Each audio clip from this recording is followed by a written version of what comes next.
Bana, yes, time hapa tuko na bibie Zuchu, yes, kutoka Wasafi. Bana, ukweli ni kwamba Zuchu bana ameachia ngoma yake jana. So baada ya kuachia uko mjini YouTube apart viewers wengi. Unajua viewers bana wanakuwa wachache. Na kuhusiana na hili tulivyomuuliza bana amejibu hivi. Amesema kwamba issue ya yeye kupata viewers wachache ni swala la muda, kwa sababu yes, anaamini kuna ngoma ambazo wanaachia kabla ya Ramadhani, ni ngoma kali ambazo wataziachia ziko mbili, na jinsi ambavyo anazungumza kwamba ngoma ambazo wanaziachia kabla yani ni ziko mbili na ni ngoma kali sana, so ambazo zitafanya mashabiki zake warudishe tena matumaini na waendelee kumsupport kwenye muziki wake. Lakini pia amesema yes, kabla baada ya Ramadhani kuisha ataachia album ambayo ina ngoma kali kinoma. So baada ya kuachia hiyo album ambayo itakuwa nzuri, na anaamini kwamba mashabiki zake wataipokea na kufurahi kwa nguvu, so ataendelea kupambania muziki kimataifa. So Zuchu bana kuna vitu vingi ambavyo ameviahidi baada ya Ramadhani na kabla ya Ramadhani. So mambo yamekuwa mengi, kinoma noma. Lakini pia kuna jinsi ambavyo watu wanajaribu kumshauri Zuchu atoke Wasafi ili awe kama Nandy. Unajua ukitaja wasanii wa kike ambao wana mafanikio hapo Bongo bana, Bibi Nandy ni mtu ambaye ana mafanikio kwa kiasi kikubwa sana. So kwa sababu gani? So yuko na mafanikio kwa sababu kwanza yuko mwenyewe, yani ni mtu ambaye anafanya vitu vyake akiwa kwa kujiamlia mwenyewe, na kunapohitajika hela anatoa pesa, na pia hiyo pesa inarudi kwenye mfuko wake, kwa sababu unajua muziki lazima uwekeze. So kama muziki umewekeza, kile ambacho umewekeza kinazaa. Baada ya kuzaa, so hela inakuwa inarudi kwenye kapu.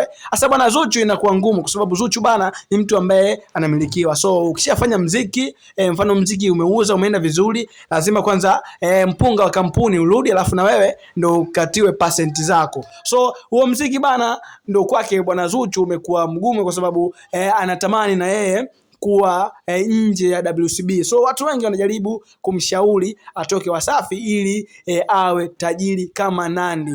So mimi napita kwenye comment hapa jinsi ambavyo watu wanaona kitu gani ambacho wao wamemshauri, au kitu gani ambacho wameongea wadau kwenye hii video baada ya kuiona. So kweli ni kwamba mshikaji Nto Dula anakuambia kwamba yes, muziki ni kitu kigumu, na wewe Zuchu ukitaka kuwa kama Nandy, so inatakiwa utoke Wasafi. Wasafi sio sehemu ya kukaa, ni sehemu ambayo ya wanyonyaji tu. Unajua jamaa bana amesema kwa jinsi ambavyo yeye anaelewa, anakuambia kwamba Wasafi ni wanyonyaji tu. Unajua Wasafi wametoa wasanii wengi, pia hata wewe Zuchu pengine bila Diamond Platnumz tusingemuona hivi leo. So unapomtaja mtu mabaya, lakini pia usikumbuke kuna mema ambayo kafanya. So vitu vingi ambavyo watu wanajadili, lakini pia Zuchu ni mtu ambaye tuseme kwamba ajali, kwa sababu ndoto zake, anasema kwamba yeye Zuchu anasema ndoto zake bana zitatimia akiwa Wasafi. Unajua, lakini pia sasa hivi bana Zuchu na Diamond Platnumz ni mtu na mkewe. Kwa hiyo pengine yeye bana atakuwa na percent kubwa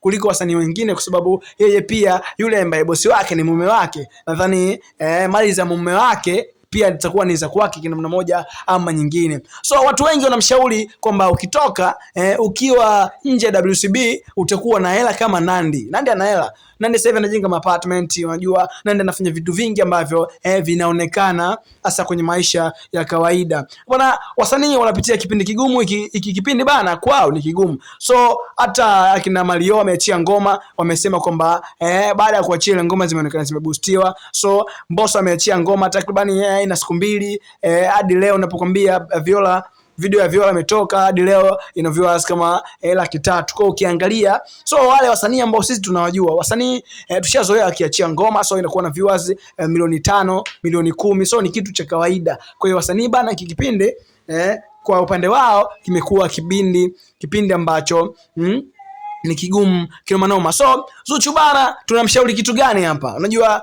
kwenye maisha bana, yes, kuna watu ambao wanatakiwa wakupush. Yes, hata Chula anapohitaji kufika safari yake atahitaji mtu ampushi ili aende safari ndefu, unajua, ili aruke umbali mrefu. Mambo yamekuwa mengi, na hii hapa ni Clavoo TV, na mimi hapa ni Vevo Genius. Usisahau kusubscribe ili uwe kwanza kupata update yes ambazo zinakuwa zinaendelea. Bwana, hii ni Clavoo TV yos.